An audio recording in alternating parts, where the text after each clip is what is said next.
ഇയാള് ചോദിക്കുന്നത് എന്ത് മീനാ? അപ്പൊ ഈ ശൂത എന്ന് പറയുന്ന മീനുണ്ട്, ചൂര എന്നും പറയും. ഈ രണ്ട് പേര് രണ്ടും ഒന്നെ. ഇത് അറിഞ്ഞേക്ക് ഇയാൾ ഇവിടുന്ന് ഇറങ്ങിന്ന് അറിഞ്ഞു. അയാൾ ഇറങ്ങിയിട്ട് പോയപ്പോ ഈ മുൻ മന്ത്രി ദിവാകരൻ പറയാം, പെരക്കാരനാകെ ബേജാറായി, എന്റെ പേരിൽ നടപടി വരുമോന്ന് നോക്കണങ്ങള്. അയാളെ പൈസക്ക് അയാളെ പമ്പർന്നോള് മുളക് അരച്ചിട്ട് അയാൾ അങ്ങാടിന്ന് അയാൾ വാങ്ങിയിട്ട് ഈ ചെങ്ങായിക്ക് വാങ്ങിക്കൊടുത്ത മീന് പറ്റൂലെങ്കിൽ മുണുങ്ങണ്ടോ. അയാളെ പെരന്ന് ഇറങ്ങിപ്പോയിട്ട് അയാളേക്ക് നടപടി വരുമെന്ന് പേടിയായി. അങ്ങനെ പേടിയായപ്പോ എന്തായി, പിറ്റത്തെ പരിപാടിക്ക് എന്നപ്പോ നെയ്മീനേറ്റാ പോയത്. നോക്കണങ്ങള്, ഇത് ഏതാ പാർട്ടി? പരിപ്പ് വടയും കട്ടൻ ചായന്നാ കേട്ട് വളർന്നത്. എങ്ങനെ നിങ്ങൾ കരിമീനും നെയ്മീനും ആയി മാറിയത് ഞങ്ങൾക്ക് അറിയണം. നിങ്ങൾ തൊഴിലാളി വർഗത്തിന്റെ പാർട്ടിയാണ്.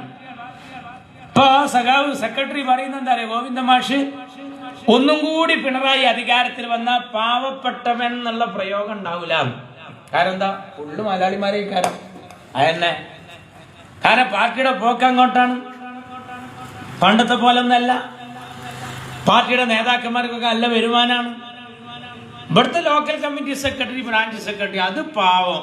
കാൽനട ജാഥ 10-ാം ദിവസം 20-ാം ദിവസം ജാഥ, അത് ഷവർമ്മയുടെ കമ്പി, ഈ വേവും ചൂടും കൊള്ളല് ബാക്കി. പിന്നെ എന്തെങ്കിലും ഈ ചെറുനാരങ്ങമ്മ നുറ്റുന്ന കുളിരല്ലാതെ ഒരു നനവും അതിനില്ല. അതിങ്ങനെ അധ്വാനിച്ച് നടക്കുക. പിണറായിയൊക്കെ വലിയ മുതലാളിയായി മാറി. അയാൾ കണ്ടില്ലേ, മീൻ പറ്റായിട്ട് ഇറങ്ങിപ്പോവുക. ഇവിടെ ജനങ്ങൾ പട്ടിണി എടുക്കുക, ജനങ്ങൾ കഷ്ടപ്പാടില്ല. ജോലി കിട്ടിയ ടീച്ചർക്ക് ശമ്പളമില്ല, പിരിഞ്ഞ ഉദ്യോഗസ്ഥന് പെൻഷനില്ല, റാങ്കില് പേര് വന്ന കുട്ടിക്ക് നിയമനമില്ല. ആ സമയത്ത് ചികിത്സകളൊക്കെ നിലച്ചു. ആലപ്പുഴ മെഡിക്കൽ കോളേജിൽ ബ്രെഡില്ല, കോട്ടയം മെഡിക്കൽ കോളേജിൽ പാലില്ല, കോഴിക്കോട് മെഡിക്കൽ കോളേജിൽ ഓപ്പറേഷൻ തിയേറ്ററിൽ സാധനങ്ങളില്ല.